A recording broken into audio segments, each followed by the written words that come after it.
आलम शाह खान यादगार समिति की ओर से आप सभी का बहुत बहुत स्वागत एवं अभिनंदन।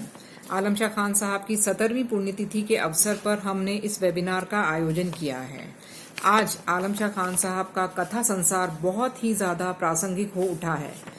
आज जिन्हें हम सड़कों पर देख रहे हैं वे हाशिए पर पड़े सर्वहारा वर्ग के गरीब मजदूर, ये ही लोग उनकी कहानियों के पात्र रहे हैं।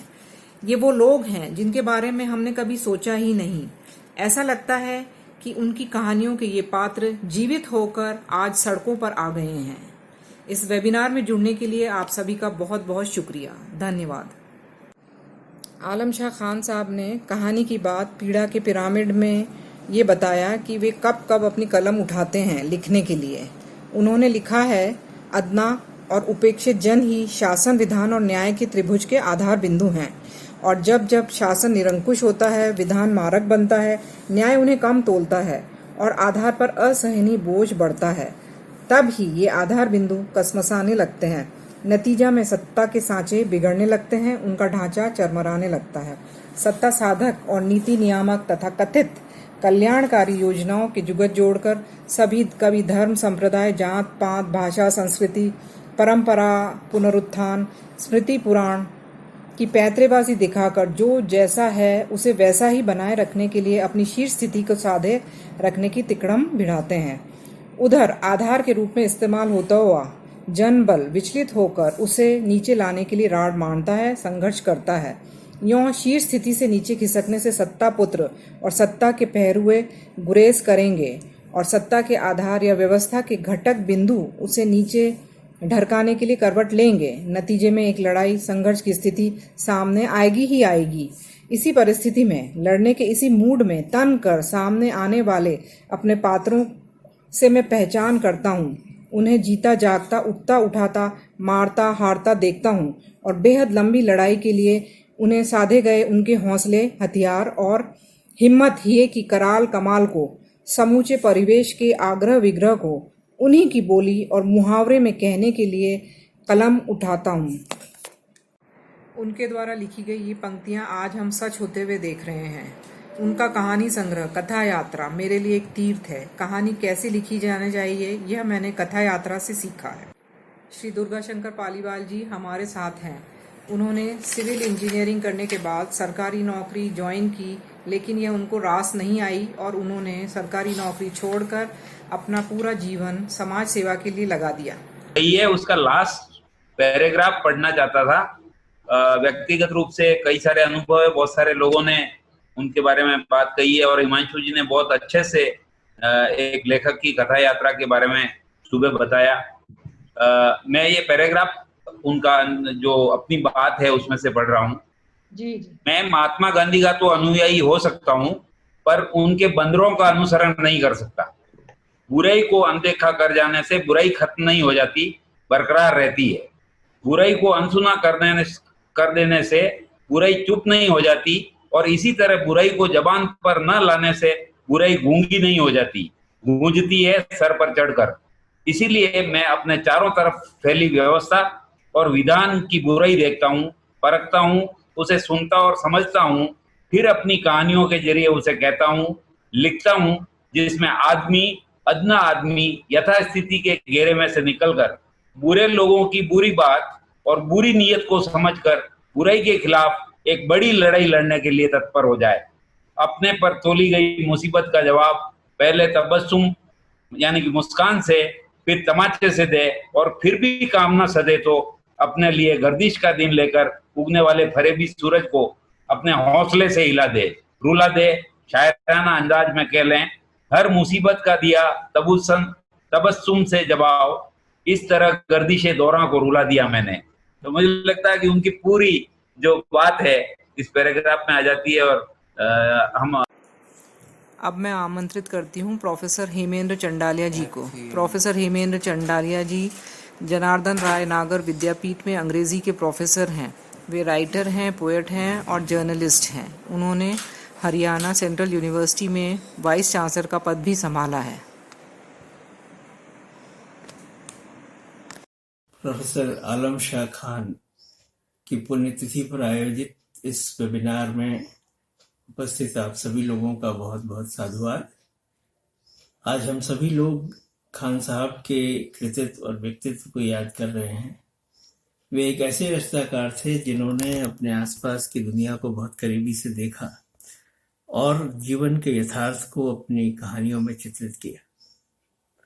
एक साहित्य के विद्यार्थी के रूप में मैं ये मानता हूँ कि किन्हीं भी दो रचनाकारों की तुलना करना संभव नहीं है। वैसे भी खान साहब अपने आप में एक अनूठे रचनाकार थे जिन्होंने अपने परिवेश को गहराई से देखकर उसको पुनः अपनी रचनाओं में जीवंत किया। उनके पात्र वंचित वर्ग के पात्र थे और वो वंचित वर्ग के पात्र अपनी ताकत से, जद्दोजहद से, अपनी जिंदगी के संघर्षों से किस प्रकार आगे निकल करके एक उदाहरण प्रस्तुत करते हैं, वो इन कहानियों में हमें दिखाई देता है। चाहे पराई प्यास का सफर हो, चाहे पंछी करे काम, और भी अनेक कहानियां उनकी उस चेतना को प्रतिबिंबित करती हैं जो हमें प्रगतिशील आंदोलन में दिखाई देती है। एक अर्थ में प्रोफेसर आलम शाह खान प्रगतिशील चेतना के रचनाकार थे। मैंने उन्हें एक अध्यापक के रूप में भी देखा और अध्यापक के रूप में एक अनुशासनबद्ध, अनुशासन प्रिय प्रोफेसर आलम शाह खान थे।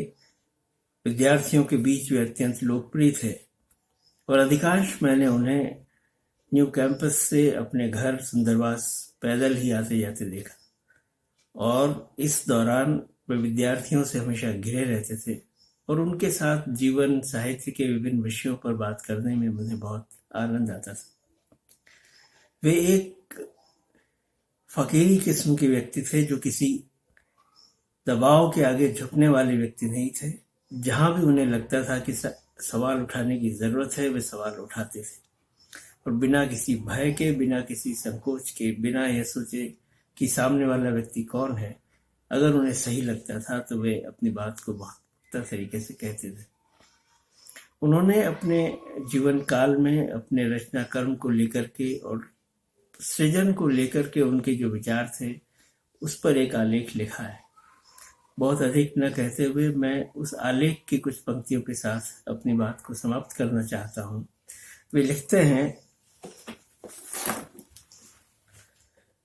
समय के विस्तार में व्याप्त जगत, जीव एवं जगदीश से जुड़े जंजाल में से क्या चुने, यही हमारे सृजन एवं समय की दरकार है।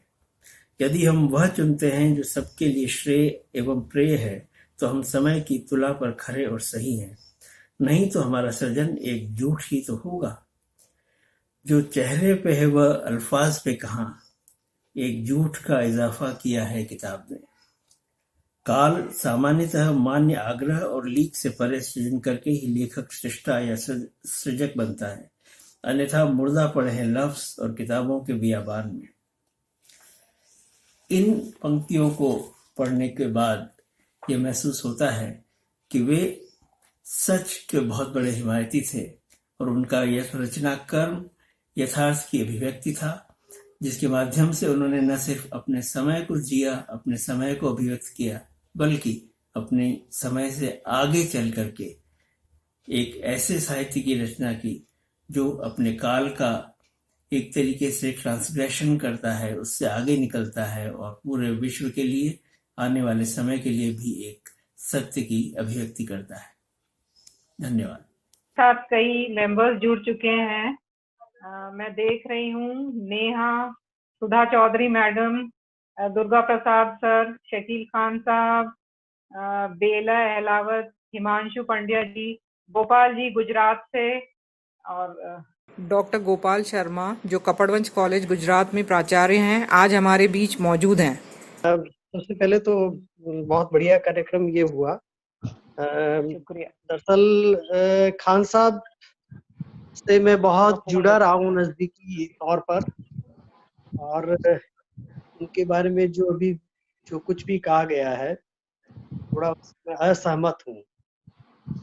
खान साहब व्यवस्था के प्रति जरूर उनके मन में विरोध था, लेकिन इतने संवेदनशील थे वो, बाहर से जरूर सख्त लगते थे लेकिन अंदर से बहुत सॉफ्ट, और इतने सॉफ्ट अपनी नौकरी लग गई और यहाँ आ रहा था तो उन्होंने जो मुझे शब्द कहे थे, या जयपुर में लाल बत्ती वाली गाड़ी उसके पास थी और उस समय उन्होंने मुझे चिट्ठी जो लिखी थी वो आज भी मैंने संभाल रखी थी। और एक दर्द हमेशा उनके मन में रहा था। जिस तरह का संसार, जिस तरह की दुनिया वो देखना चाहते थे और उनकी कहानियों में भी वो देखा जा सकता है। और उन्होंने मुझे यही कहा कि गोपाल, तुम अपने गांव को मत भूलना, अपनी गांव की मिट्टी को मत भूलना, और तुम्हारे अंदर है उसे जिलाए रखना। खान साहब, हमारे कैंपस में जब हम थे तो बिल्कुल जो उनके मन में होता वो कोई भी व्यक्ति हो, सामने कितना ही बड़े पद वाला व्यक्ति हो, वो व्यक्त करते थे। मैं कह सकता हूँ कि खान साहब का एक ही चेहरा था। साहित्य हो, घर हो, नौकरी पर हो, उनमें कोई अलग चेहरा नहीं देखा मैंने। हमेशा एक चेहरा देखा, एक साहित्यकार का चेहरा देखा, जो उनके मन में है वो अभिव्यक्त करते थे। हमारे साथ काफी पार्टिसिपेंट्स जुड़ चुके हैं, करीब 52 हैं हम लोग। मैं जी। अब प्रोफेसर दुर्गा प्रसाद अग्रवाल को इनवाइट करती हूँ कि सर कुछ आए और कुछ कहें। दुर्गा प्रसाद जी प्रोफेसर के पद से रिटायर हुए हैं, जयपुर यूनिवर्सिटी से लेखक हैं और काफी पत्रिकाओं में लिखते हैं, और एक पत्रिका भी शायद उनकी अभी निकलने वाली है। और सर खान साहब से बहुत ज्यादा जुड़े हुए हैं, तो कृपया अब आप अपना संबोधन दीजिए। धन्यवाद तराना जी। जी जी। तराना जी, मैं जब अपने मित्र डॉक्टर माधव हाड़ा को सुन रहा था तो मुझे उनसे ईर्ष्या हो रही थी। ईर्ष्या इसलिए हो रही थी कि उस अर्थ में मुझे खान साहब से पढ़ने का सौभाग्य प्राप्त नहीं हुआ। मैं जब उन दिनों को याद कर रहा था तो मुझे अनायास मिर्जा गालिब याद आ गए। वो जो उनका बड़ा प्रसिद्ध शेर है, जिसका एक टुकड़ा कल वो जाता था कि हम निकले। खान साहब जब विभाग में आए तभी मैं वहां से एमए करके निकल गया, लेकिन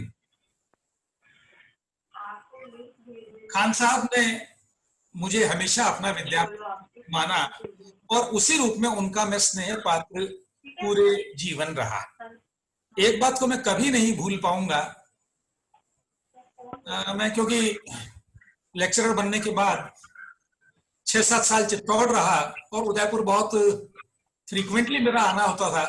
और जैसे मैं अपने अन्य गुरुजन से, आतुर साहब से, नवल जी से, के शर्मा साहब से, से मिलता था, उसी तरह खान साहब से भी मैं मिलने आपके घर आया करता था। एक और रिश्ता हम लोगों का जो जुड़ता है, आपको भी शायद इस बात का पता नहीं होगा, खान साहब के वालिद साहब मेरे पिताजी के मित्र थे। लोगों का जगदीश रोड पर घर था और आपके दादाजी वहां आया करते थे, उनकी बैठक थी मेरे यहाँ। तो शायद ये रिश्ता नहीं रहा हो कि मैं खान साहब का बराबर स्नेह पात्र रहा।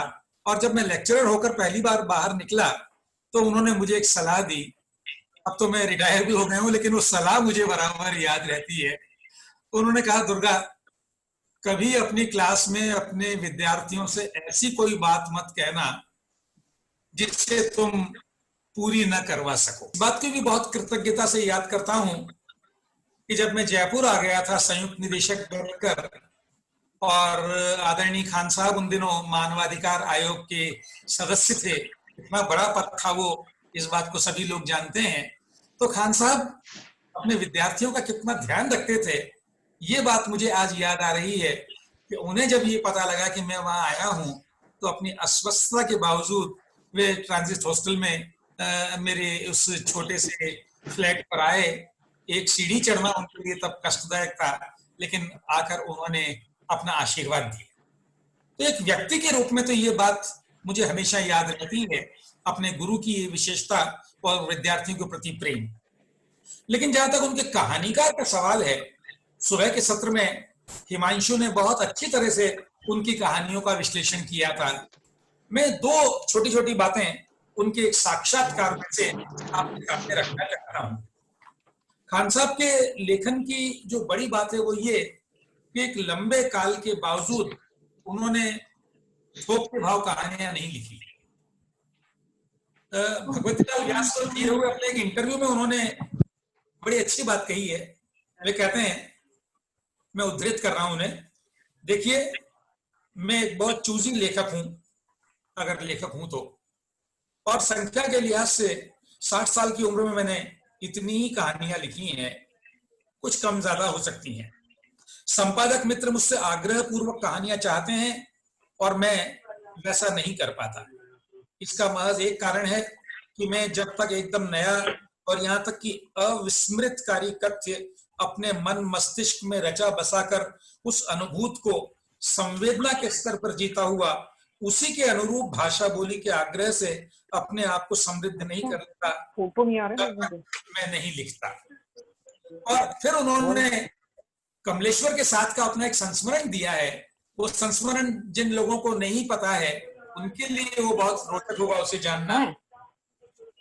खान साहब कहते हैं, इसी सिलसिले में भाई कमलेश्वर जी से हुई एक अनौपचारिक बात का सिरा याद आ गया। उन्होंने पूछा, कमलेश्वर ने पूछा, खान साहब 2-2, 4-4 साल में एक कहानी लिखकर कितनी कहानियां लिख लेंगे? उन्होंने संख्या जानने के लिए नहीं, अपितु मेरे सुस्त लेखन के उलाहने में यह बात कही थी। उस वक्त मैं उनकी मंशा को समझ नहीं सका और तमीजदारी को तरजीह न देते हुए उनसे प्रति प्रश्न कर बैठा, कमलेश्वर को कमलेश्वर बनाने वाली कितनी कहानियां आपके पास हैं? यही कोई 8-10। मेरा उज्जड़ पठान कह गया, आलम शाह खान को आलम शाह खान बनाने वाली 30 कहानियां हैं। ये थे खान साहब। छोटी सी बात और उनकी भाषा के बारे में कहूं, उन्होंने जो भाषा अर्जित की वो अपने आसपास के क्षेत्र से अपनी भाषा उन्होंने ली, लेकिन उस भाषा को उन्होंने कॉपी नहीं किया है। उस भाषा को उन्होंने अपनी तरह से निर्मित किया, पुनर्निर्मित किया है। और उसी इंटरव्यू में उन्होंने अच्छी बात ये कही है कि जिस तरह से लोग चमड़ा कमाते हैं वैसे मैंने अपनी भाषा बोली को पकाया है। अगर आप उनकी कहानियों की भाषा पढ़ें तो वो आप सपाट तरह से पढ़कर आगे नहीं निकल सकते। आपको एक एक टुकड़े पर रुकना पड़ता है और उसकी तस्वीर को अपने जहन में उतारना पड़ता है, तब आप उनकी भाषा के साथ जुड़ पाते हैं। तो ऐसे दुर्लभ कहानीकार हमारे समय में हुए हैं और मैं उनका सत्य पात्र रहा हूं। ये मेरे लिए सौभाग्य की बात है। तराने जी, आपका बहुत बहुत धन्यवाद कि आपने इस कार्यक्रम से मुझे जोड़ने का अवसर दिया। बहुत ही खुशी का विषय है कि डॉक्टर जितेंद्र भाटिया जी हमारे साथ जुड़ चुके हैं। बहुत बहुत स्वागत एवं अभिनंदन सर। डॉक्टर जितेंद्र भाटिया जी ने 1973 में आईआईटी बॉम्बे से केमिकल इंजीनियरिंग में पीएचडी किया था। उसके उपरांत के विभिन्न औद्योगिक संस्थानों से जुड़े रहे। साइंटिस्ट होते हुए भी लेखक की संवेदना रखने वाले डॉक्टर जितेंद्र भाटिया जी की कई प्रसिद्ध लेखकी कृतियां हैं। इनमें से मुख्य हैं समय सीमांत, प्रत्यक्षदर्शी उपन्यास, रक्तजीवी, शहादतनामा, सिद्धार्थ का लौटना कहानी संग्रह, जंगल में खुलने वाली खिड़की नाटक, रास्ते बंद हैं नाट्य रूपांतर एवं सोचो साथ क्या जाएगा। वे लंबे समय तक समानांतर लेखक आंदोलन से जुड़े रहे। इसी दौरान वे प्रोफेसर खान साहब के संपर्क में भी रहे। मैं उनसे अनुरोध करती हूँ कि वे आलम शाह खान साहब के व्यक्तित्व एवं कृतित्व पर कुछ यादें हमारे साथ ताजा करें। मेरा परिचय तो बहुत पुराना था और नहीं रुक सकता। ये भी कहा जा सकता है कि वो मेरे कुछ थोड़े से जूनियर थे। और जब हम लोगों ने लिखना शुरू किया था और कमलेश्वर के साथ जब समांतर आंदोलन शुरू हुआ था, उस समय उनकी कुछ कहानियां पहली बार आई थी और हम लोग काफी चौंके थे क्योंकि बहुत ही खूबसूरत कहानियां थी। और उनकी खास तौर पर 2 कहानियां मुझे हमेशा याद रहेंगी। एक तो पराई प्यास के सफर, परिचय से ही मेरा वास्ता रहा और बहुत मैं समझता हूँ कि अपने समय के बहुत अच्छे कथाकार थे और बहुत सुंदर कहानियां लिखी उन्होंने। बहुत ज्यादा नहीं लिखी कहानियां, लेकिन जो कहानियां उनकी हैं वो हमेशा याद रहेंगी।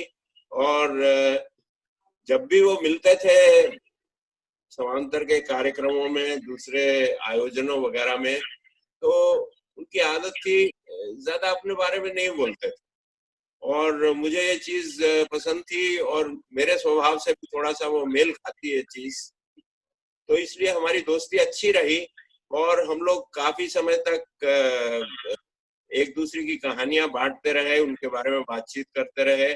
उनकी एक कहानी पर मैंने टेलीविजन के लिए पटकथा भी लिखी थी और कोई और टेलीविजन नहीं था, तो उस वक्त ये लगभग 20-25 मिनट की कहानी पर एक फिल्म बनी थी और बहुत अच्छी फिल्म बनी थी। आलम शाह खान की कहानियों में आपको एक अभिजात्य वर्ग नहीं दिखाई देगा, वो जो बहुत सबसे नीचे का जो तबका है उसके बारे में कहानियां लिखा करते थे और बहुत सूक्ष्म पकड़ थी उनकी, भाषा बहुत अच्छी इस्तेमाल करते थे। और जैसे पराई प्यास का सफर में तो सिर्फ संवाद ही है और सिर्फ संवादों के सहारे ही पूरी कहानी तय करती है, और बड़ा उनका शिल्प बहुत अच्छा था। और कमलेश्वर भी उनकी कहानियों को बहुत पसंद किया करते थे। कई कहानियां हम लोगों ने सारिका में उनकी पढ़ी, सारिका में लिखा, उन्होंने दूसरी पत्रिकाओं में भी लिखा। तो ऐसे अपने समय के वो कथाकार हैं बहुत सारे ऐसे जिन्होंने एक छोटे समय में लिखा लेकिन बहुत अच्छा लिखा। और हमारी हिंदी का ये दुर्भाग्य कहना चाहिए कि हम ऐसे बहुत सारे कथाकारों को वर्तमान समय में भूल जाते हैं, लेकिन मुझे बहुत अच्छा लग रहा है कि ये आयोजन हमने किया और उनको याद किया। मेरा बहुत मन है कि हम एक कार्यक्रम करें कभी जयपुर में, और अभी तो लॉकडाउन के रहते संभव नहीं है और मैं मुंबई में नहीं जयपुर में ही हूँ पिछले 2.5 महीनों से, और कई बार उनको याद किया मैंने। उनकी स्क्रिप्ट जो थी वो स्क्रिप्ट भी निकाली है, एक बार स्क्रिप्ट मेरे पास उनकी पड़ी है वो, तो देखें कभी उनके साथ काम करेंगे, क्योंकि मेरे बहुत प्रिय लेखक थे, वो बहुत अच्छा लिखते थे और मैं चाहूंगा कि उन पर बातचीत हो और उनका जो लेखन है उसको हम रेखांकित करें, क्योंकि ये बहुत जरूरी है आज के समय में, आज के लेखकों के लिए खास तौर पर ये समझना कि उस समय कैसा लिखा जा रहा था और आलम शाह खान जैसे लेखक जो थे वो कितना सार्थक लेखक उस समय कर रहे थे। बहुत बहुत धन्यवाद। मेरे बीच में डॉक्टर इंदिरा जैन हैं जो हिंदी पढ़ाती हैं मीरा गर्ल्स कॉलेज में और लिखने पढ़ने का काफी शौक भी रखती हैं और आलम शाह खान साहब के काफी करीब भी थी। खान साहब के बारे में कहते हैं, सबसे पहले तो मुझे अभी आज ही रोना आ रहा है कि खान साहब से मेरा परिचय ऐसा है कि वो मेरे पिता समान थे। खान साहब के चेहरे पर जो स्वनिर्मित होने की आभा थी वो मुझे ऐसा प्रतीत होता था कि जैसे वो मेरे पिता के समान है। 2 चीजें मैं उनके बारे में आज कहना चाहती हूँ, क्योंकि उन्होंने उस वर्ग के बारे में लिखा है जो रोज कमाता है और रोज खाता है। आज मुझे उनकी कुल्फी वाला कहानी याद आ रही है, जो आज इस लॉकडाउन के समय में जो लोग रोज कमा रहे हैं, रोज खा रहे हैं, उनको उसी पीड़ा का आभास हो रहा होगा जो उस कुल्फी वाले को हुआ था जिस दिन उनके पड़ोस में एक मौत हो जाती है। वो तो एक दिन की बात थी, आज के समय में वो मजदूर उस पीड़ा को शायद रोज झेल रहा होगा कि कल उसका क्या होगा। मैंने उनका वो रूप देखा है जो बच्चों जैसा कोमल था। एक बार जब मैं उनसे मिलने गई, मैंने उनको पूछा क्या परेशानी है, क्या प्रॉब्लम है, क्यों परेशान हो। बिल्कुल बच्चों जैसे रोते उन्होंने मुझे बताया, इंदिरा तुम्हारी अम्मी को लुटा दो। मेरे पास शब्द नहीं थे जवाब देने के लिए कि इतना बड़ा कहानीकार, इतना बड़े समझदार, मेरे पिता समान व्यक्ति अगर ये बात कह रहे हैं, मैं उसका क्या जवाब दूं। तो खान साहब के दोनों रूप मैंने देखे हैं कि कैसे उनके अंदर ऐसी संवेदना थी, बच्चों जैसा कोमल और बच्चों जैसा भावना मैंने अपने जीवन में उनके साथ जब बैठ के बात की तब महसूस की है। तो वो मेरे पिता समान थे। उनकी पुण्यतिथि पर मैं उनको सादर नमन करती हूँ और बहुत बहुत बहुत बहुत याद भी करती हूँ। अब मैं आमंत्रित करती हूँ नेहा को। नेहा जेएनयू से हिंदी में पीएचडी कर रही हैं। साहित्यकार को आप उसकी कहानियों के जरिए, उसके उपन्यास के जरिए, उसकी रचनाओं के जरिए जान पाते हैं, और अगर आप उससे खुद मिले तो वो बात बात ही अलग है। यद्यपि मैं उनसे नहीं मिली, पर जैसे जितनी मैंने उनकी कहानियां पढ़ी अभी इन दिनों या पहले, तो मुझे लगता है कि वो काफी ही संवेदनशील इंसान रहे होंगे अपने साथ, क्योंकि इतनी संवेदनाशील, इतने बिल्कुल अपने भाषा के बिल्कुल बराबर स्तर पर लिखना किसी भी साहित्यकार के लिए ठीक है भी संभव हो पाता है जब वो इस समाज से बिल्कुल जुड़ा हुआ हो। सुबह हिमांशु पंड्या सर ने उनकी कहानियों का बहुत ही अच्छा व्याख्यान दिया और उससे मुझे पता चला कि सर कितने अधिक संवेदनशील रहे होंगे। बहुत ही हर्ष का विषय है कि शकील खान साहब, जो कि आलम शाह खान साहब के बड़े सुपुत्र हैं, आज हमारे साथ इस वेबिनार में जुड़े हुए हैं। शकील खान साहब ने एमएससी एंटोमोलॉजी की डिग्री एग्रीकल्चर कॉलेज उदयपुर से ली है तथा वर्तमान में वे बैंक ऑफ इंडिया में मुंबई में एजीएम के पद पर कार्यरत हैं। खान साहब के बड़े सुपुत्र होने के नाते शकील खान साहब से मैं यह अनुरोध करूंगी कि कृपया वे बताएं कि अपने पिता की कौन सी ऐसे रूप था जिससे वे आज भी मुग्ध हैं। ऐसी कौन सी बात थी उनमें जो आपको आज भी सम्मोहित करती हैं? स्ट्रगल करके और सब कुछ किया, तो वो स्ट्रगल करके ऐसे एटमॉस्फेयर से एकदम छोटी जगह से उठ के उन्होंने इतना सब मुकाम हासिल किया, तो हार्श तो हो ही जाता आदमी, क्योंकि दुनिया से लड़ते लड़ते लड़ते लड़ते वो इतनी लड़ाइयां लड़ी उन्होंने अपनी जिंदगी में। हर जगह उन्होंने वो रहते थे, परेशान रहते थे, छोटी छोटी बात पे वो हम लोग कहते हैं आप क्यों परेशान रहते हैं, तो किसी की बात पे भी परेशान रहते हैं। अरे वो मेरी बहन को क्या हो गया, या वो पड़ोसी को क्या हो गया, या वो जो नौकरानी आती है उसको क्या हो गया, वो कैसे परेशान है, उसका क्या। हर आदमी के बारे में बहुत डीपली सोचते थे। और ये जो कहानियां लिखते थे, मैं तो छोटा था, बहुत ज्यादा मुझे समझ में नहीं आता, लेकिन कुछ चीजें मुझे याद आती है कि सब कहते थे, हम सब कहते थे पापा ये क्या 3 पेज की कहानी होती है आपकी, आप कुछ नॉवेल लिखो, फिल्मों में बड़ी बड़ी फिल्में लिखो। अरे वो कहते हैं यार ये 3 लिख भी है ना, मैं कैसे लिखता हूँ मैं जानता हूँ, मुझसे ये बकवास लिखी नहीं जाती।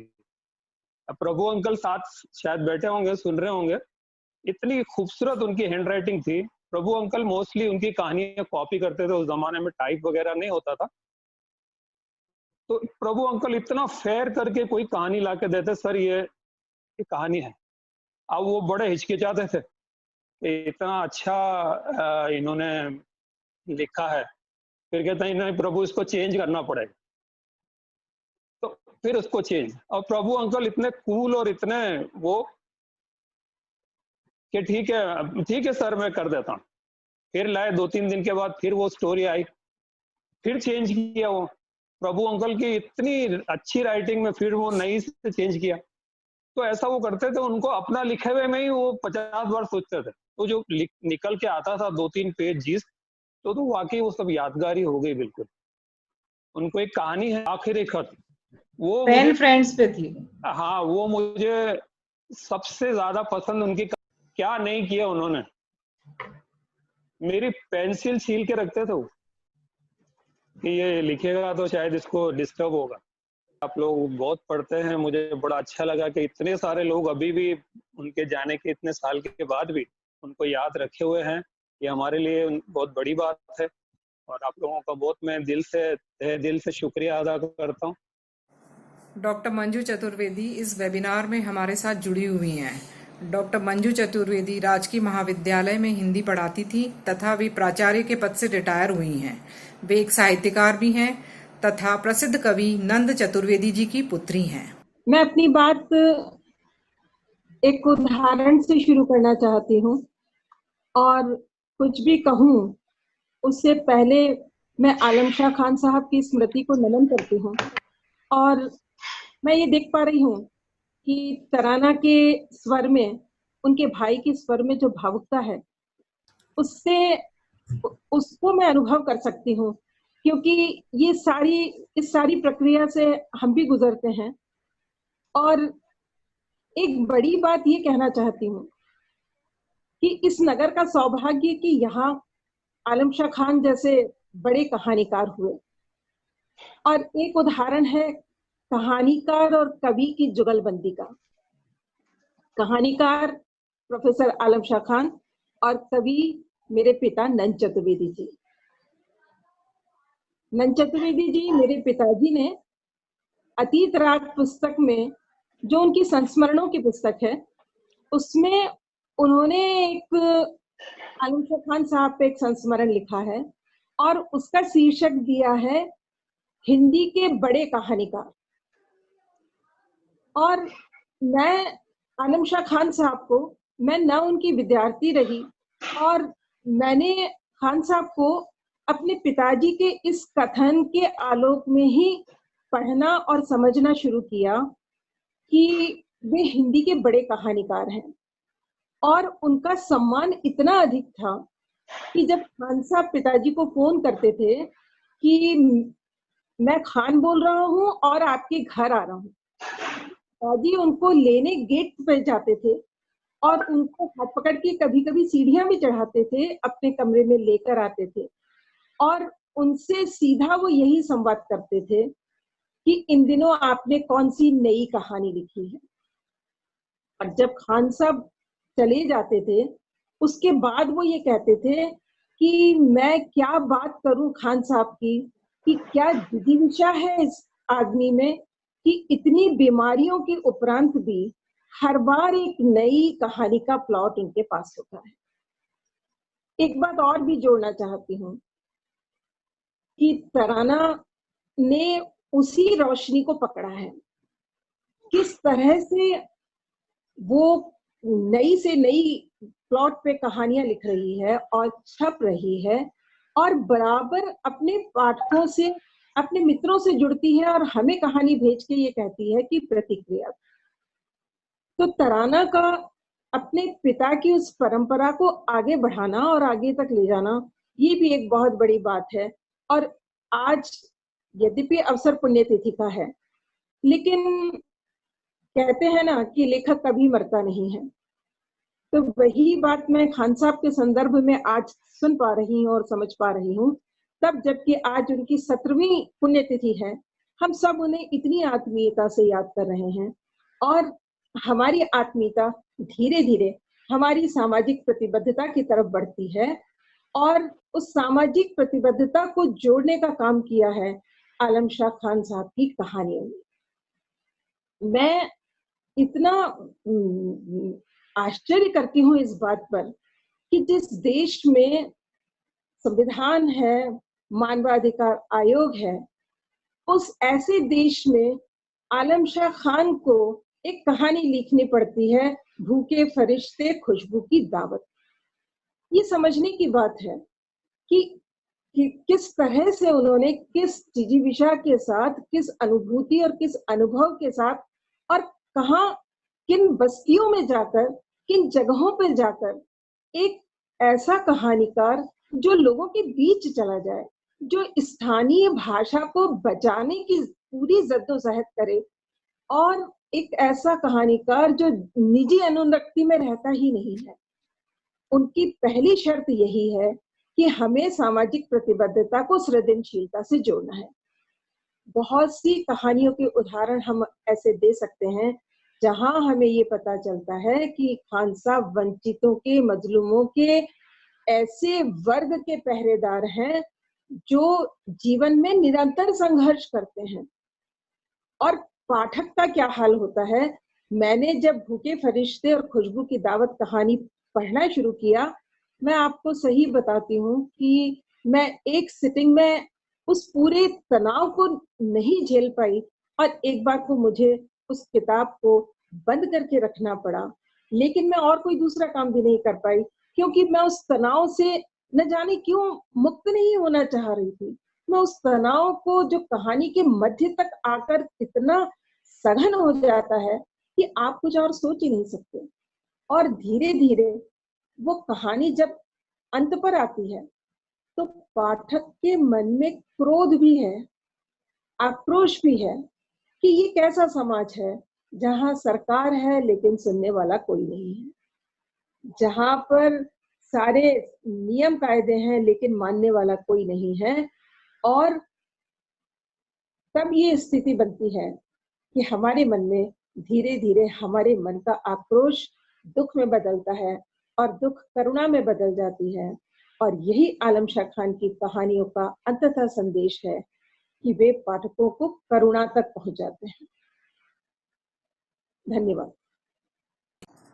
डॉक्टर हुसैनी बोहरा हमारे साथ हैं। Doctor Husaini Bohra BN university में हिंदी पढ़ाते हैं। उन्होंने एक आर्टिकल लिखा है आलम शाह खान का कथा संसार। ये मधुमती के मई अंक में प्रकाशित होने वाला है। खान की कहानियां जो हैं वो विजय की कहानियां हैं और उन्होंने अपने जीवन में जिन संघर्षों को जिया है, जिन संघर्षों को भोगा है और वैसे ही संघर्षों को उन्होंने समाज में देखा है और अपनी कहानियों में उन्होंने उन्हें संघर्ष करने वाले पात्रों को अभिव्यक्ति दी है। के मुख्य पात्र जो है निम्न वर्ग के हैं, मजदूर हैं जो अपने जीवन की जद्दोजहद के लिए संघर्ष कर रहे हैं। आलम शाह खान की कहानियों को पढ़ते हुए मुझे लगा है कि उन्होंने अपनी कहानियों में स्थानीय जीवन को प्राथमिकता दी है।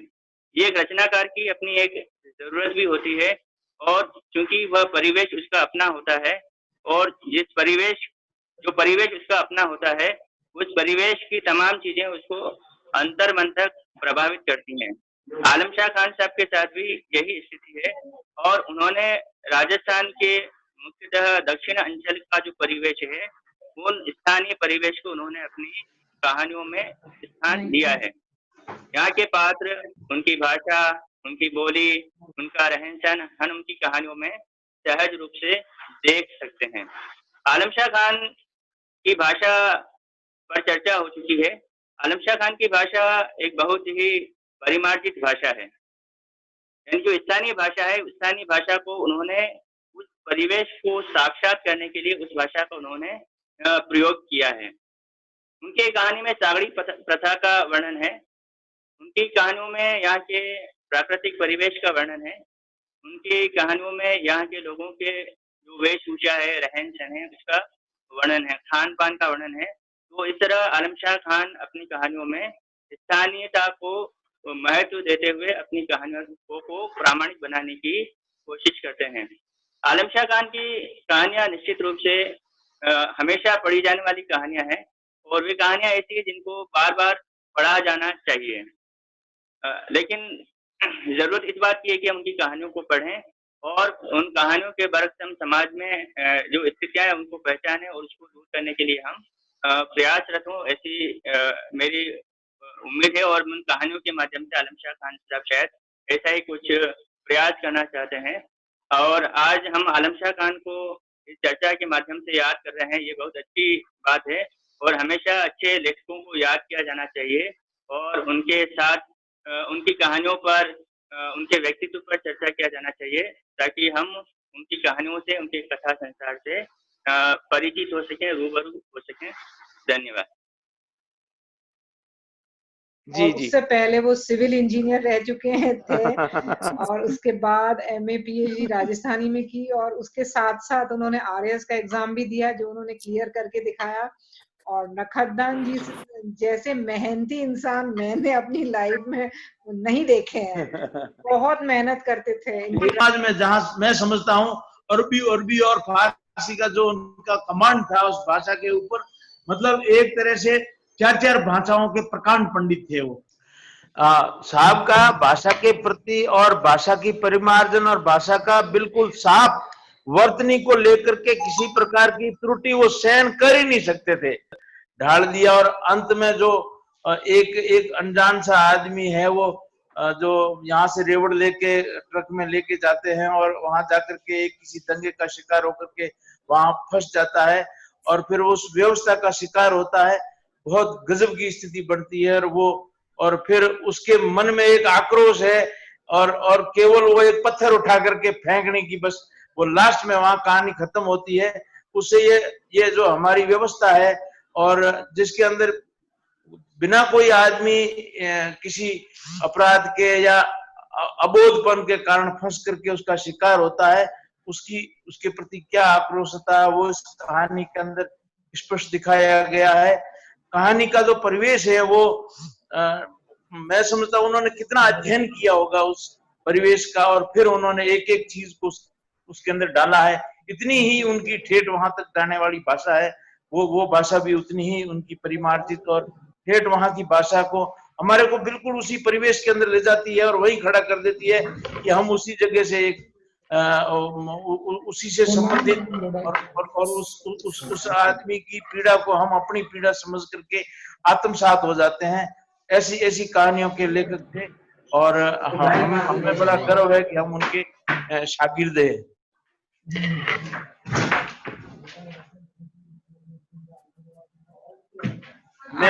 मेरी जो पीएचडी खत्म होनी थी। भारत साहब जी नमस्कार। जब मैं उनके पास पीएचडी का पहला अध्याय लेके गया तो उन्हें देखने के बाद में उस बहुत सारी त्रुटियां इंगित की और उन्होंने मेरी पीएचडी की जो थीसिस लिखी हुई थी वो बड़े फेंक दिया कि ये क्या लेके आया। मैं ये सहन ही नहीं कर सकता कि मेरा एक शिष्य है वो इस तरह की गलतियां कर सकता है। मैंने उस साहब की जो भावना थी और जैसा वो चाहते थे वैसा करके दिखाने के लिए अपने आप को मन में ठान लिया, चाहे कुछ भी हो मुझे टाइप सीखनी है तो चाहे कितना भी समय लेके मैं टाइप सीखूंगा। और टाइप सीखने के बाद में मैंने पूरी थीसिस खुद अपने हाथ से टाइप करके जब उनके सामने रखी तो बहुत गदगद हो गए। और फिर मैंने कहा सर आपको मैं कहता हूँ इसके अंदर कोई गलती हो तो आप इसमें अब निकाल करके बताइए। बहुत खुश हुए और मैं शायद बहुत बड़ा भाग्यशाली था कि ऐसे महान विद्वान आदमी के निर्देशन में मुझे पीएचडी करने का सौभाग्य मिला। और मैं जो मेरा भाषा के प्रति बहुत कुछ जो कुछ भी, हालांकि उनके तो हम तो सूर्य थे और हम तो दीपक के बराबर भी नहीं है, लेकिन उनके निर्देशन में काम करने का मैं सौभाग्य मिला और ये हमारे जिंदगी पर उनका बहुत बड़ा ऋण रहेगा। एक और साथी जो भंवर सिंह जी हैं जो जी वो भी आरएस हैं, वो भी जुड़े हुए हैं, वो भी उनको भी मैं सभी को बहुत बहुत नमस्कार। पहले तो आप सभी को बहुत बहुत धन्यवाद कि आपने बहुत अच्छा जो है कार्यक्रम का आयोजन किया और उस कार्यक्रम के अंदर हमको भी जो है वो आपने जो शरीक करने का अवसर प्रदान किया। खान साहब के बारे में जो है वो पिछले 2 घंटे से बहुत विस्तृत रूप से जो है वो चर्चाएं और उनके द्वारा दिए गए योगदान पर जो है वो बातचीत जो है वो अपने अपने अलग अलग जो है विद्वानों ने रखी। मैं तो जो है वो ये कहना चाहूंगा कि खान साहब जो है वो बहुत बड़े जो है वो भाषाविद, साहित्यकार और कथाकार रहे हैं, जिनके बारे में जो विभिन्न साथियों ने जो है वो अपना जो है प्रकाश डाला है। मैं उनके कुछ व्यवहारिक जो पक्ष है उन पे बात करना चाहूंगा। खान साहब जो है ने हिंदी जो है खान साहब की जो हिंदी, अंग्रेजी, उर्दू और राजस्थानी चारों जो भाषाएं हैं उन भाषाओं पर समान रूप से उनका अधिकार था। हिंदी में उन्होंने एमए किया और राजस्थानी में उन्होंने पीएचडी जो किया और उनका जो पीएचडी का जो विषय था वो विषय भी अपने आप में बहुत ही जो है महत्वपूर्ण रहा। राजस्थानी में जो डिंगल की एक सर्वोत्कृष्ट जो कृति है उसका नाम है वंश भास्कर और वंश भास्कर के जो लेखक है वो सूर्यमल मिश्रण रहे। सूर्यमल मिश्रण अपने समय के अंदर डिंगल साहित्य के सर्वोत्कृष्ट जो है वो कवि रहे हैं और उनके द्वारा जो लिखा गया जो ग्रंथ है वंश भास्कर वो डिंगल साहित्य की एक सर्वोत्कृष्ट कृति है। और उस कृति पर, उस मतलब ग्रंथ पर पीएचडी करना अपने आप में इस बात को दर्शाता है कि उनकी जो भाषा है उसके ऊपर कितनी पकड़ थी। मेरा ये मतलब कहना अतिशयोक्ति नहीं होगा कि वंश भास्कर जैसे ग्रंथ को समझने में, उसकी भाषा को समझने में, उसके भाव को समझने में उनके समकालीन जो लोग थे वो भी अपने आप को थोड़ा जो है वो कमजोर महसूस करते थे।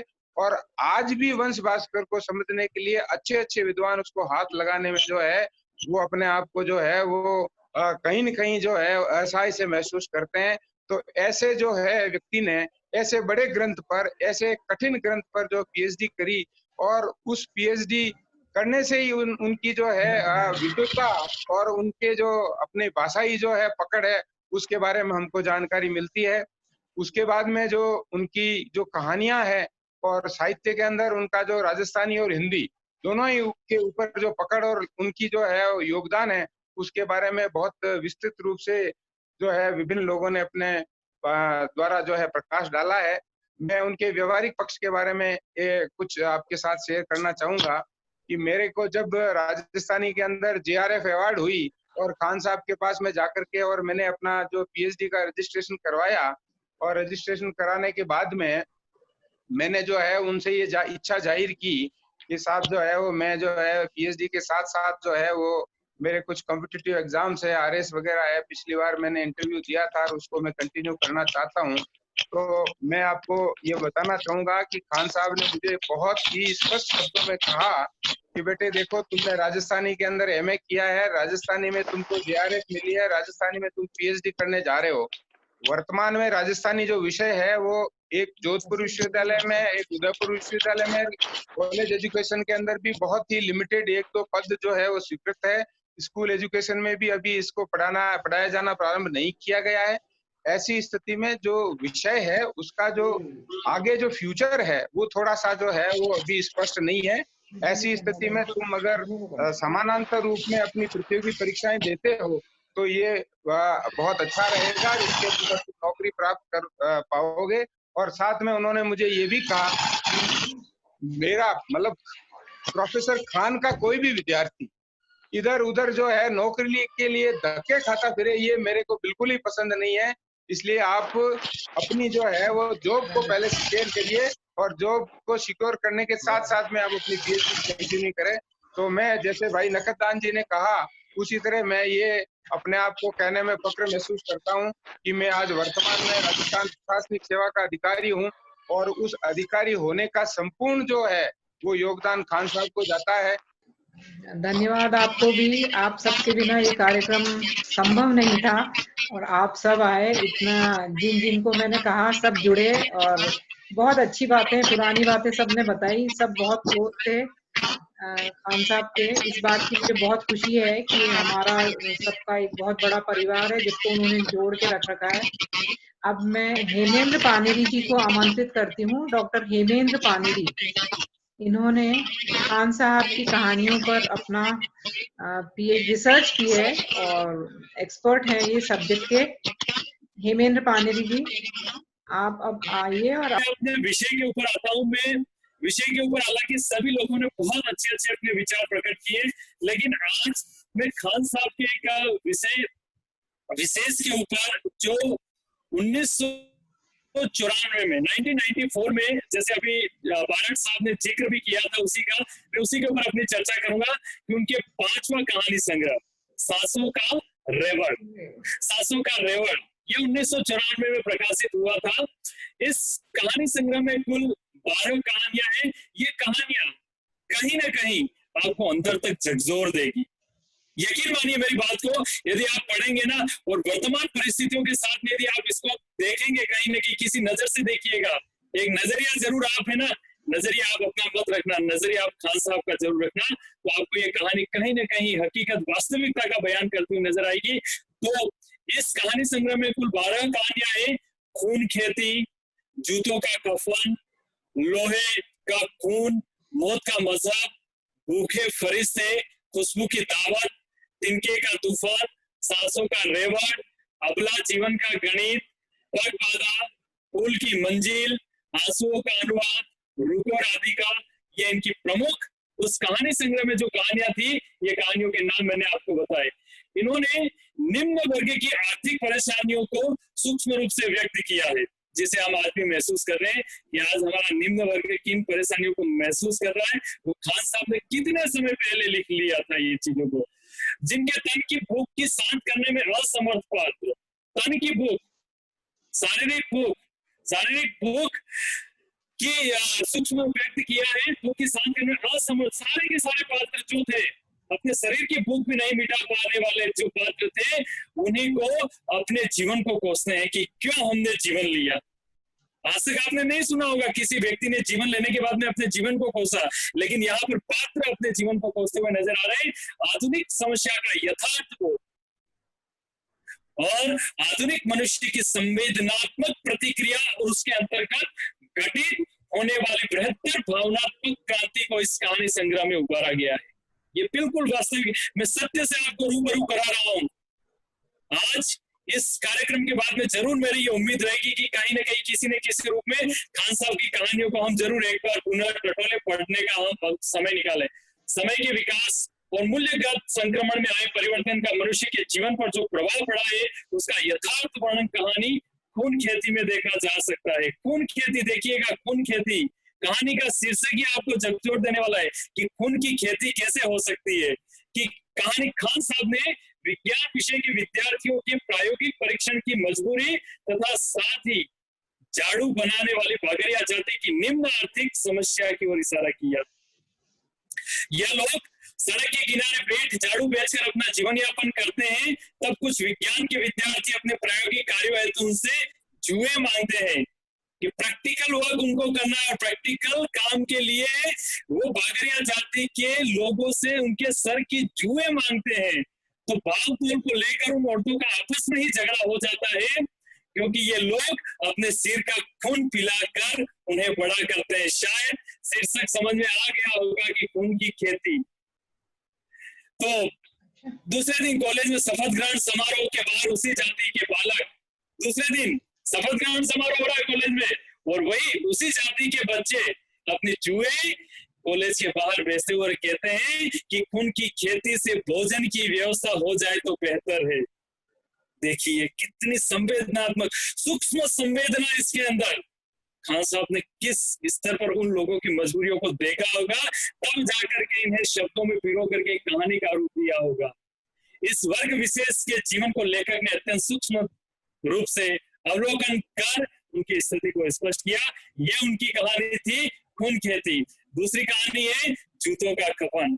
इस कफन में जूतों का कफन में पात्र अल्लाह वली की आत्मकथा को उजागर किया है, जो जूतों का सफल कारीगर होने के साथ साथ अपनी कौम में सबसे ज्यादा सम्मानित व्यक्ति माना जाता है। परंतु समय के साथ स्थिति में परिवर्तन आता है तो लोग चमड़े के महंगे जूतों को छोड़कर प्लास्टिक के सस्ते जूते पहनने लगते हैं, जिससे अल्लाह वली की जीविका का साधन समाप्त हो जाता है। चमड़े के जूते नहीं पहनते लोग, हर चीज सस्ती चाहिए उन्हें, तो प्लास्टिक के जूते पहनना शुरू कर लेते हैं, तो अल्लाह वली के जीवन का साधन समाप्त हो जाता है और उसकी आर्थिक स्थिति डगमगा जाती है। वह भी प्लास्टिक के पुराने जूते बेचकर अपनी आजीविका चलाना चाहता है।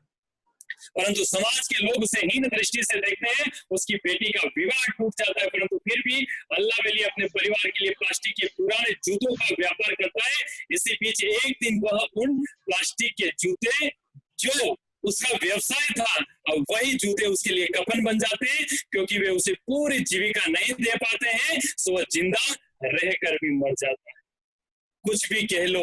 एक उसके अंदर एक डायलॉग, एक पंक्ति जो खान साहब ने लिखी थी वो मैं आपको बताना चाहूंगा। कुछ भी कह लो, जूतों में जिया बेचारा, जूतों में ही मरा, पर देखो मरा नहीं जिंदा है, उसने अपना स्वाभिमान नहीं बेचा। ये था खान साहब का कथा संकलन। किस तरह से बारीकियों को समझते थे, लिखते थे। डॉक्टर खान व्यक्ति की आत्मकथा को उजागर करने में सिद्ध हस्त कथाकार थे। व्यक्ति की आत्मकथा, आत्म व्यंजना, आत्मभाव, जो पीड़ाएं उसके मन में थी, यदि उजागर करने में किसी को महारत हासिल थी तो डॉक्टर खान उसमें अव्वल थे। लोहे का खून में भी उन्होंने करीम की मार्मिक व्यथा को उजागर किया है। करीम शाही नाल साथ और अंग्रेजों की प्रशंसा का पात्र बनकर भी आज समय की परिस्थितियों ने उसे नकार दिया है। यही नहीं बल्कि उसके परिवार के लिए 2 जून भोजन की व्यवस्था भी बहुत मुश्किल होगी। परंतु जीवन के इस मोड़ में हार न मानकर उसका परिवार, पत्नी पूरा सीमेंट के कट्टे झाड़ पोंछ कर उन्हें सीने का कार्य करती है, परंतु वह भी बीमारी की चपेट में आ जाती है। दूसरी तरफ करीम शाही नाल साज का काम प्रारंभ करता है, परंतु उसे भी निराशा हाथ लगती है। नाल साज का काम करने पर भी उसे निराशा लगती है। फिर क्या होता है, जूते का काम शुरू करता है, वह मार्मिक दृश्य उपस्थित हो जाता है। बातों बातों में करीम अपने पैरों में नाल ठोकने के लिए राजी हो जाता है। अपने पैरों में नाल, जो घोड़े के खुरों में नाल ठोकी जाती है, वही करीम जो खान साहब का कहानी का पात्र है, अपने पैरों में नाल ठोकने के लिए राजी हो जाता है। परंतु उसे लगा जैसे नाल से खून झर रहा है, वो उसका अपना खून नहीं है, वो लोहे का खून है। परंतु राम लखन की मानवीयता उसे इस कृत्य से बचा लेती है। अगली कहानी थी उनके भूखे फरिश्ते खुशबू की दावत में निम्न वर्ग की। 2 जून भोजन की समस्या की ओर इंगित किया है। परिवार में माँ बाप ही अपने बच्चों को भरपेट भोजन करवाने में असमर्थ हैं और भूख से बिलखते सभी दोस्तों के नाम देखिए, नूरा, चंदू, मंदू। सर्दी की रातों में पुरानी सूखी लकड़ी पत्तों को जलाकर रात काटते हैं। भोजन के नाम पर केवल किसी होटल के पिछवाड़े में जाकर सब्जियों की सुगंध, जो सब्जियां बन रही थी उसके छोंक की सुगंध लेकर अपने पेट की आग को शांत करने का प्रयास करते। वहां पर भी होटल का मालिक करीम उनके साथ में दुर्व्यवहार कर उन्हें भगा देता है। उन्हीं दोस्तों में से मंदू को रखवाली के लिए, उन्हीं के दोस्तों में से देखिए, जो दोस्त केवल खुशबू ले रहे थे, उसी में से एक दोस्त को होटल का मालिक कहाँ रख लेता है, उनकी रखवाली के लिए रख लेता है। और फिर मंदू अपने दोस्तों से माफी मांगता है। तभी नूरा सबको एक अच्छे होटल के पिछवाड़े में ले जाकर उनकी भूख को शांत करने की बात कहता है और बताता है कि बच्चे भगवान का रूप होते हैं और भगवान खुशबू सुगंध के भूखे, तो हम भी भगवान फरिश्ते के रूप है। सभी दोस्त उस खुशबू की दावत के लिए उतावले हो जाते हैं, केवल खुशबू से अपना पेट भरने के लिए भी उतावले हो जाते हैं। हमारे समाज का विद्रूप भरा चेहरा जब उभर करके सामने आता है, जहाँ नन्हे बच्चे भूख से तड़प रहे हैं और केवल सुगंध लेकर के, एकमात्र सुगंध लेकर के सुगंध में ही गुलाब देने का प्रयास करते हैं। देखिए खान साहब ने जिस मार्मिकता से इस कहानी को प्रस्तुत किया है ना, इस पूरी कहानी को पढ़ने के बाद में जब मैं अपना लेखन कार्य कर रहा था, तब मेरी आंखों में से भी आंसू बहने लगे। इस संवेदनहीन समाज में हमारा समाज आज जहां इस गरीबी के अंदर अपना जीवन यापन कर रहा है, उसे देख करके हमें कितना दर्द तकलीफ होती है।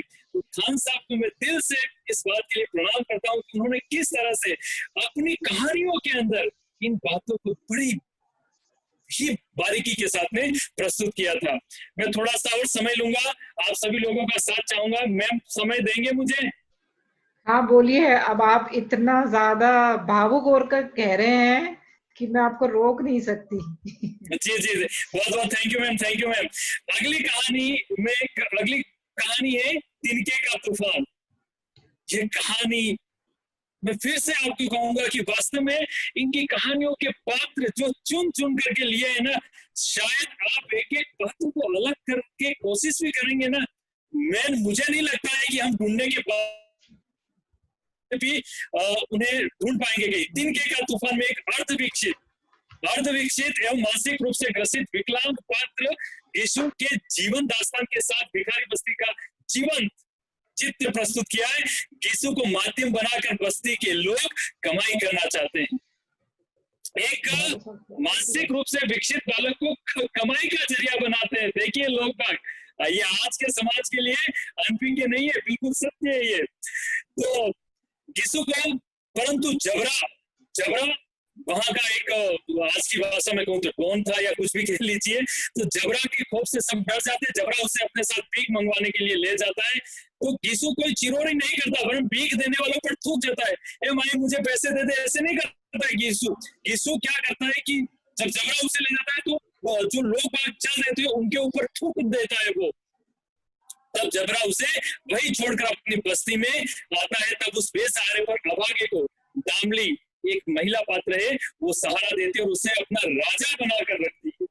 दामली उस यीशु को जो अर्थ विक्षिप्त था उसको अपना राजा, मतलब ये कह सकते हैं कि हम दूसरे रूप में, पति के रूप में मान करके उसे रखती हैं। दामली उसे अपना पति मानकर उसकी सेवा टहल, उसकी भूख प्यास की स्थिति को समझकर उसके साथ जीवन बसर करती है। पर यीशु की कमाई को देखकर जबरा का दिल दामली पर आ जाता है और वह उसके साथ बलात्कार करना चाहता है। क्या स्थिति है समाज, उस स्थिति को इन्होंने उजागर किया। तब यीशु अपनी पत्नी दामली की इज्जत बचाने के लिए जबरा से भिड़ जाता है और उसके घर में आग लगा देता है। तिनका रूपी यीशु तूफान रूपी जबरे के साथ भिड़ने से नहीं हिचकिचाता है।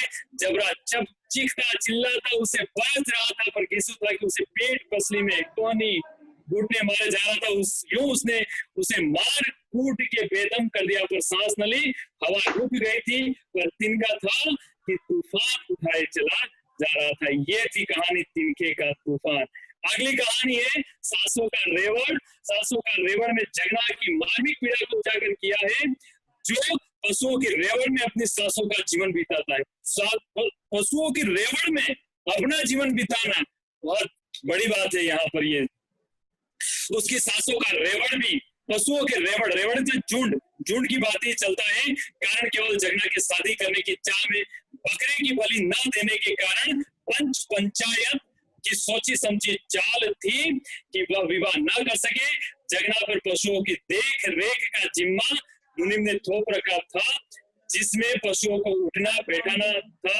यदि कोई पशु मर जाए तो उसकी जिम्मेदारी उसी पर होगी। इसी बीच ट्रक में पशुओं को भरकर शहर में ले जाया जाता है, जहां पर दंगे भड़क जाते हैं और जगना अपने जीवन और भविष्य के बारे में सोच कर रह जाता है। उसकी सांसें जैसे पशुओं के रेवड़ के समान है, जो निरर्थक है, जिसे कोई समझने वाला नहीं है। अब मैं आपको उनकी इसी कहानी संग्रह के एक कहानी है, अबला जीवन का गणित। नारियों के ऊपर समाज में बहुत बड़ी बातें हो रही है। मैम, इस कहानी के अंदर है ना, शायद महिलाओं के जीवन का पूरा गणित खान साहब ने दिया है। पूरा का पूरा गणित इसके अंदर रख रखा है कि इस अबला जीवन के गणित में जस्सों तथा संपूर्ण स्त्री जाति के जीवन के गणित को स्पष्ट किया है। जन्म से लेकर मृत्यु तक विभिन्न बंधनों में बंध कर अपने जीवन को हल नहीं कर पाती। ये हर एक महिला के साथ में जाति, संप्रदाय, वर्ग, इन सभी से ऊपर उठ जाइए, हर महिला का जीवन इसी तरह का होता है। प्रारंभिक काल में परिवार के सदस्यों के बीच, शादी के बाद पति के हाथ और पति के बाद अपने बहू बेटियों के बीच आधीन रह करके हर बार महिला को खड़ी खोटी सुननी पड़ती है। मुझे लगता है थोड़ा हमारे समाज में बदलाव है, लेकिन कहीं ना कहीं ये है, आज भी है। लेकिन जिससे हम अपने कहानी के पात्र के ऊपर चर्चा कर रहे हैं, तो जिससे जस्सो अपने जीवन की गणित को स्पष्ट नहीं कर पाती है और घर से निकलकर एकांतवास में चली जाती है। जस्सो ने जो मेरी कहानी को मैं अंतिम विषय के ऊपर समराइज जो करने के लिए ले जा रहा हूँ ना, यह बात उन्होंने कही, बहुत अच्छी बात की। आप देखिएगा कि किस तरह से जस्सो ने महिला का गणित, जीवन गणित स्पष्ट किया है। उन्होंने कहा दिन को सुबह दो 10 बरस की दावड़ी, 20 बरस की बावली, 30 की तीखी, 40 की फीकी, 50 की पकी, 60 की थकी, 70 की सूली, 80 की रूली, 90 की रडली, घिसट कर चलने वाली और 100 की बली, मतलब जली चिता चढ़ी। ये महिला का गणित स्पष्ट किया है उन्होंने। कहानी अगली है पगबाधा। पगबाधा में जीवन को क्रिकेट, पगबाधा मैं आपको बता दूं, ये शब्द जिसे हम कहते हैं LBW, leg before wicket, cricket में यही शब्द प्रयोग में किया जाता है, पगबाधा जिसको कहते हैं। ये पगबाधा बहुत अच्छी कहानी इन्होंने लिखी है। जीवन को क्रिकेट की पिच मानकर जीवन जीने वाले उन 2 क्रिकेटरों, जिसमें आलोक और कविता के जीवन को स्पष्ट किया गया है, जो क्रिकेट के खिलाड़ी थे। आलोक और कविता दोनों क्रिकेट के खिलाड़ी थे। दोनों ही आपस में महाविद्यालय जीवन से ही एक दूसरे को प्यार करते थे, परंतु एक मैच में कविता के पेट पर गेंद लग जाने से, घाव गहरा हो जाने से वह मां बनने में असमर्थ हो जाती है। परंतु आलोक हमेशा कविता के गर्भ में अपना ऑलराउंडर पुत्र ढूंढता था। इसलिए आलोक के साथ लगाव चाहत होने पर भी कविता उसके जीवन से हट गई। इसके पश्चात आलोक की शादी के बाद उसकी पत्नी, भरा पूरा परिवार जिसमें बहू, बेटे, नाती पोतों को छोड़कर संसार से चली गई। लंबे समय से अकेले जीवन से थक कर अंततः आलोक कविता से प्रणय निवेदन कर उसके साथ जीवन बसर करने के लिए उसे मना लेता है, परंतु कविता उस परिवार में अतिरिक्त खिलाड़ी की तरह सबसे अलग ही समझी जाती थी। क्रिकेट में असमंजस की भांति ही कविता के जीवन में अचानक मोड़ आया और डॉक्टर की गलती से कविता के गर्भ ठहरने की बात कह दी तो आलोक घबरा गया। तब कविता ने ही उसके जीवन में पगबाधा करार दे उसकी टीम से हट गई। कहानी पूरी तरह से प्रतीकात्मक है, क्योंकि पगबाधा LBW के साथ क्रिकेट में असमंजस आउट होना माना जाता है, जो सही भी हो सकता है और नहीं भी हो सकता है। तो कविता के साथ में भी यही हुआ। अगली कहानी की तरफ आपको ले चलता हूँ, फूल की मंजिल।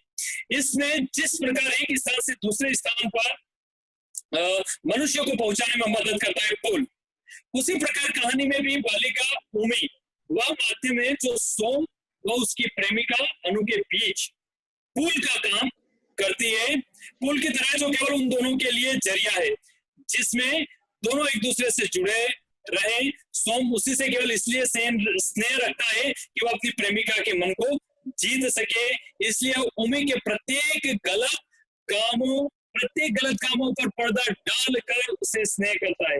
परंतु उमी उनकी इस तरह की हरकतों से खफा होकर उनके शादी के कार्ड पर उसे हॉस्टल में प्रवेश दिलाने देती है। शादी का कार्ड छपरा, वो कह रही मुझे हॉस्टल में प्रवेश दिला दो। वो उनके बीच पुल बनकर जीना नहीं चाहती, क्योंकि दोनों ने उस उमी के माध्यम से दोनों के बीच में प्रेम बन पाता। उनके प्रेम की सफलता को वो सहन नहीं कर पाती। फिर आता है आंसुओं का अनुवाद कहानी। आंसुओं का अनुवाद में संजू के उस मनोदशा का चित्रण किया है जो शील और संस्कार के बिना अपने जीवन के बोझ को उठाए जा रही है। कारण केवल यही है कि रोज रोज उसके मम्मी पापा के छोटे मोटे झगड़ों में संजू का जीवन उलझता है। दोनों का आपसी वार्तालाप भी बंद हो जाता है। परंतु संजू अपनी शादी के दूसरे दिन अपने ससुराल में से वापस आ जाती है। ये जीवन का सबसे बड़ा दुख, ससुराल से पुनः आना। इसका कारण केवल यही बताती है कि उसने अपनी मम्मी के आंसुओं का अनुवाद अपने ससुराल में किया, कि उसकी मम्मी के जो आंसू थे उनका अनुवाद वो ससुराल में करके आई है। संजू की माँ अपने जीवन में अपने पति को चाह करके भी उनको प्यार नहीं पा सकती थी, उसे भी वही झेलना पड़ा। बहुत मार्मिकता से लेखक ने इस तथ्य को इसमें भी स्पष्ट किया है। मैं एक कहानी और इसके ऊपर आपको ले चलता हूँ। इसमें रुको राधिका में महाविद्यालय जीवन में साथ पढ़े श्वेता और मोहनीश को राधा कृष्ण के प्रेम के रूप में उद्घाटित किया है। श्वेता सुरीली आवाज में गाती थी तो मोहित कृष्ण की भांति दर्शन देता था। बातों में नारी पुरुष के अहम प्रेम पथ में आमने सामने यूं अड़ गए कि राधा कान्हा बनकर दोनों अपनी अस्मिता को तोड़ने लगे। राधा और कान्हा दोनों अपनी अस्मिता को तोड़ने लगे। जबकि हम अपने साहित्यों में हमारे ग्रंथों में भी पढ़ते हैं कि यदि प्रेम की परिभाषा कहीं से गढ़ी जाती है तो राधा कृष्ण के प्रेम से ही गढ़ी जाती है। लेकिन यहाँ पर क्या होता है कि श्वेता और मोहनीश देखिए कि और अपने पात्रों को एक दूसरे में ये राधा और कृष्ण से ही पत्र देते थे और उसी के नाम से संबोधित करने लगे थे। तब राधा पुनः अपने पुरुषत्व को जागृत कर उसके पास जाना चाहती है तो मोहनीश पत्र लिखकर श्वेता को अपने पास आने से रोकता है, क्योंकि वह पराजित होकर जीना नहीं चाहता है। राधिका भी अपने आप को रोक कर अपने अहम की संतुष्टि करती है। लेकिन ये था मेरा एक छोटा सा जिसके लिए मैंने थोड़ी सी तैयारी की थी, सासों का रेवड़। लेकिन जो कहानी खान साहब की इतनी कहानियों में जो कहानी जो मेरे दिल के सबसे ज्यादा करीब है, जो कहानी मुझे सबसे ज्यादा अच्छी लगती है, जिस कहानी के बारे में कल रात में मैंने तबस्सुम मैम से भी तराना मैम से भी बात की थी, तो वो कहानी मैं थोड़ा सा चाहता हूँ कि आज के संदर्भ में जब आज पूरा देश कोविड-19 से जूझ रहा है, जब देश के प्रधानमंत्री हो या राज्य के मुख्यमंत्री हो, जो देश हमारे समाज की इस जनता की भलाई के लिए जब आर्थिक सहायता की या किसी न किसी रूप में सहायता की मांग करते हैं, तो मुझे खान साहब की वो कहानी याद आ जाती है जब गुजरात में भूकंप आया था। लेकिन आप लोगों को बता दूं मैं थोड़ा सा, ये कहानी अंतिम उनकी कहानी थी और अंतिम अप्रकाशित कहानी थी। लेकिन संबोधन त्रैमासिक पत्रिका जो एक कमर मेवाड़ी साहब निकालते हैं राजसमंद से, उसमें यह कहानी प्रकाशित हुई थी। तो थोड़ा सा मैं उसके ऊपर भी प्रकाश डाल करके अपनी बात को समाप्त करूंगा। डॉक्टर आलम शाह खान ने भारतीय संस्कृति के पुरातन गौरव, हमारा पुरातन गौरव वसुधैव कुटुंबकम और अनेकता में एकता, ये पूरा संसार हमारा परिवार है, के माध्यम से भारतीय संस्कृति की पुनर्स्थापन किया है। मानव जीवन की सार्थकता, मानवता का उद्देश्य केवल इसी में है कि वह अपने कल्याण के साथ दूसरों के कल्याण की भी सोचे। इसी को ध्यान में रखकर गुजरात के भूकंप को अपना कृत्य बनाया।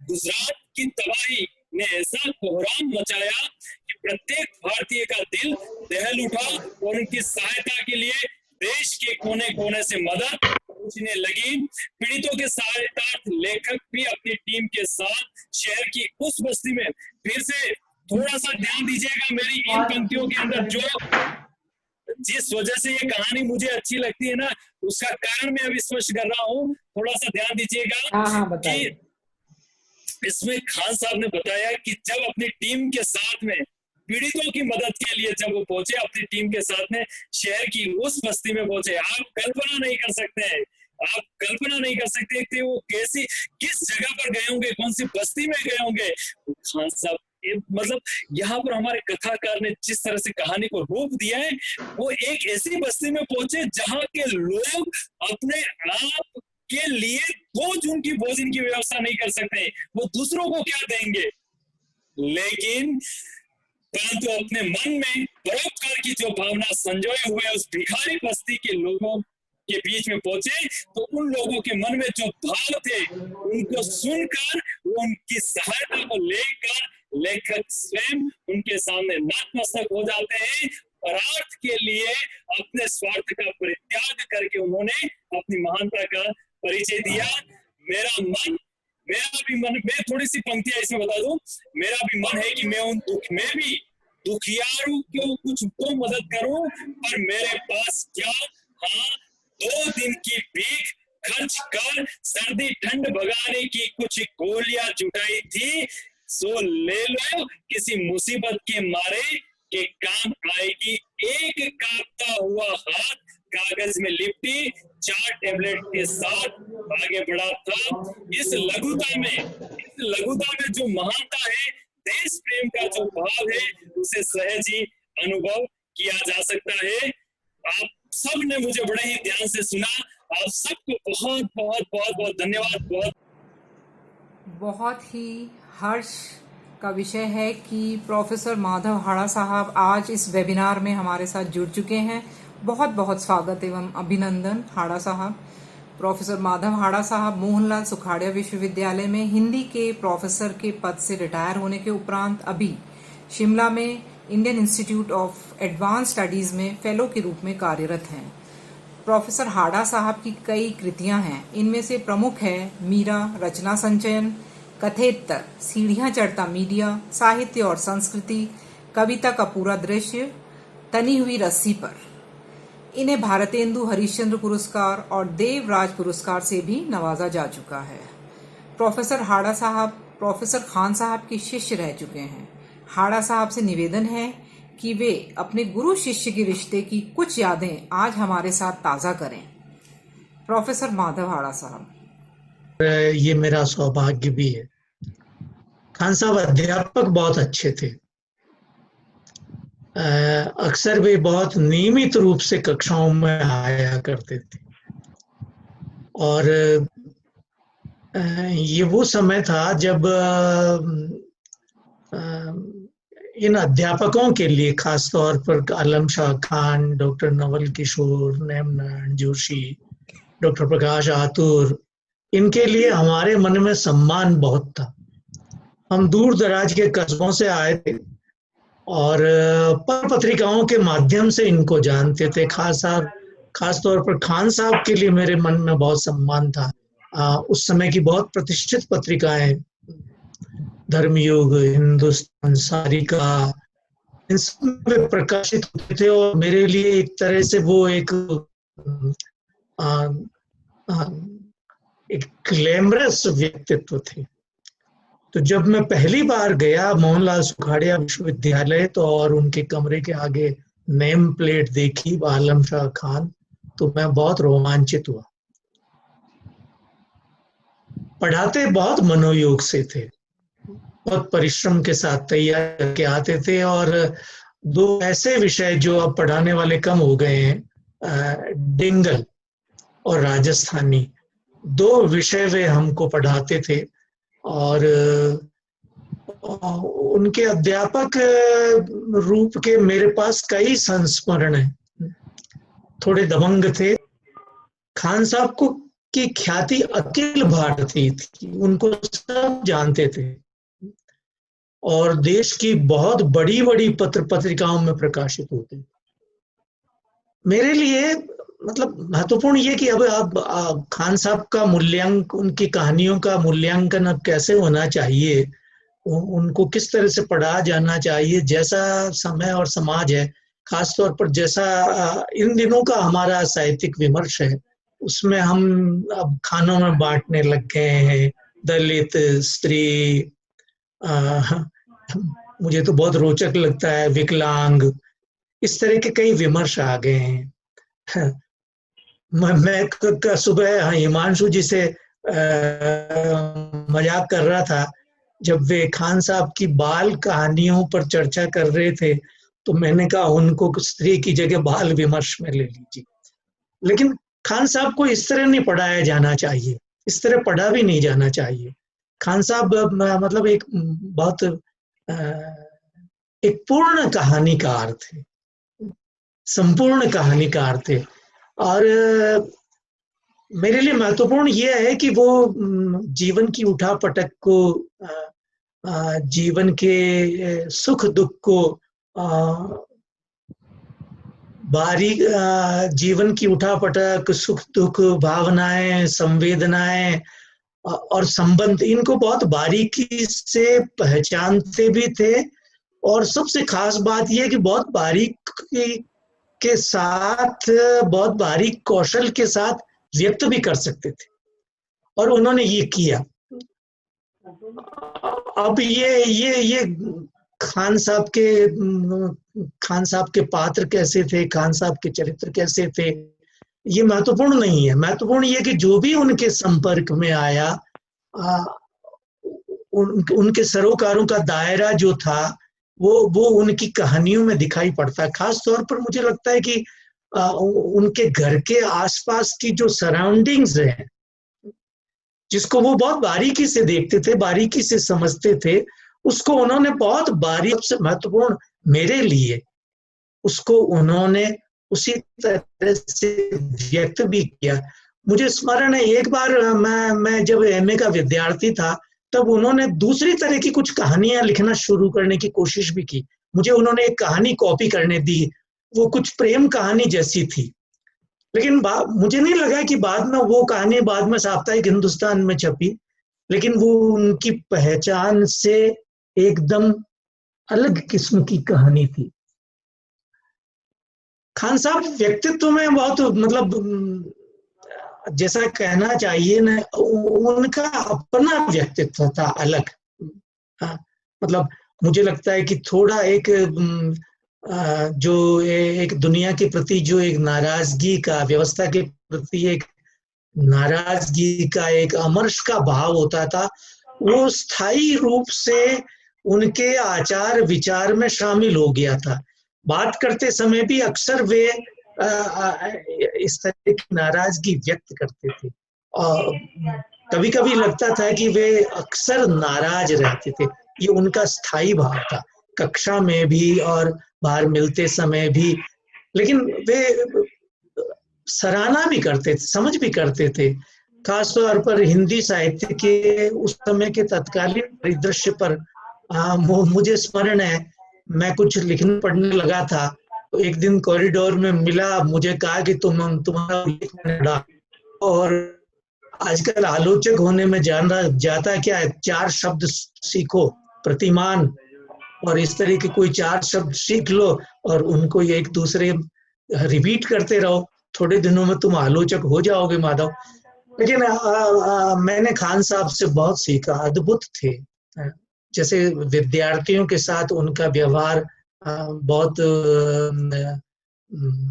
दबंग व्यवहार रहता था। एक संस्मरण सुनाया था कभी हमें उन्होंने, कि एक विद्यार्थी मिला जिसके उनको बटन खुले हुए अच्छे नहीं लगते थे विद्यार्थियों के शर्ट के, और उनके आकार प्रकार और मतलब कद, और उनके आकार प्रकार और मतलब कद काठी बहुत। तो सामने उनको एक विद्यार्थी मिला और उसके बटन खुले हुए थे। उन्होंने कहा कि तू अपनी ये सीनी दिखाता घूमता है मेरा सीना देख। और मैं इस तरह के कई संस्मरण मेरे पास है, लेकिन आज मैं उनकी स्मृति को नमन करता हूँ। बहुत सारे वक्ता है और तराना जी को धन्यवाद देता हूँ कि उन्होंने यह मुझे अवसर दिया। धन्यवाद सर, आपको बहुत बहुत धन्यवाद।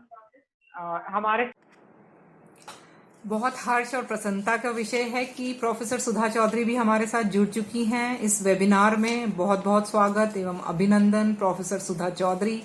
प्रोफेसर सुधा चौधरी मोहनलाल सुखाड़िया विश्वविद्यालय में फिलॉसफी पढ़ाती हैं और उम्र में काफी छोटी होने के बावजूद प्रोफेसर खान साहब के साथ उनकी जीवन और दर्शन विषय पर बहुत चर्चाएं हुआ करती थी। आज मैं उनको आमंत्रित करती हूं कि वे प्रोफेसर खान साहब के साथ हुए अपने अनुभवों को हमारे साथ साझा करें। खान साहब से मेरी मुलाकात बहुत लंबे अरसे तक रही और ख़ास तौर से मैं जब रिसर्च कर रही थी सुखाड़िया यूनिवर्सिटी में, तो उस समय हम अक्सर साथ ही आते थे, कॉलेज जाते थे और मैं भी रिसर्च के काम से लाइब्रेरी में जाती थी।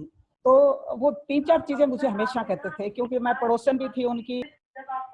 और कहते थे कि खान साहब के साथ आपकी बड़ी मुलाकात रहती है वो। लेकिन मैंने देखा है कि उनके जितना संवेदनशील व्यक्तित्व बहुत कम मिलता है, और संवेदनशील भी इस रूप में नहीं कि केवल भावात्मक जुड़ाव, बल्कि अपनी दुनिया के जो सवाल थे और अपने आसपास के परिवेश में व्यक्ति के साथ जो रिश्ते होने चाहिए, जिस तरह के रिश्ते थे, उनको वो बहुत बारीकी से देखते थे। और बारीकी से देखने के साथ साथ में वो एक इस तरह के व्यक्तित्व थे जो एक इंसानी दुनिया की कल्पना कर रखते थे अपने विचारों में, अपने कृतित्व में, अपने व्यक्तित्व में, और बहुत सहृदय थे। और साथ साथ में मैं उनको बहुत अक्सर याद किया करती हूँ, जिस तरह से वो मेरे को प्रशिक्षण देते थे, जिस तरह से बातें करते थे, मैं उनको नमन करती हूँ। और मुझे लगता है कि खान साहब जो हमेशा मुझे एक बात कहते थे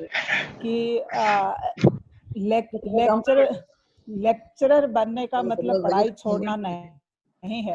पढ़ाई है वो केवल नौकरी के लिए नहीं होती है। पढ़ाई इंसान को एक इंसानी समाज बनाने की यात्रा भी है। इस यात्रा में कभी रुकना मत, कभी कभी झुकना मत। और यही उनके कहानियों में और यही उनके जो समय हमने साथ बिताया था उसमें मेरे को दिखाई देता था, और मैं उनको बेहद नमन करती हूँ।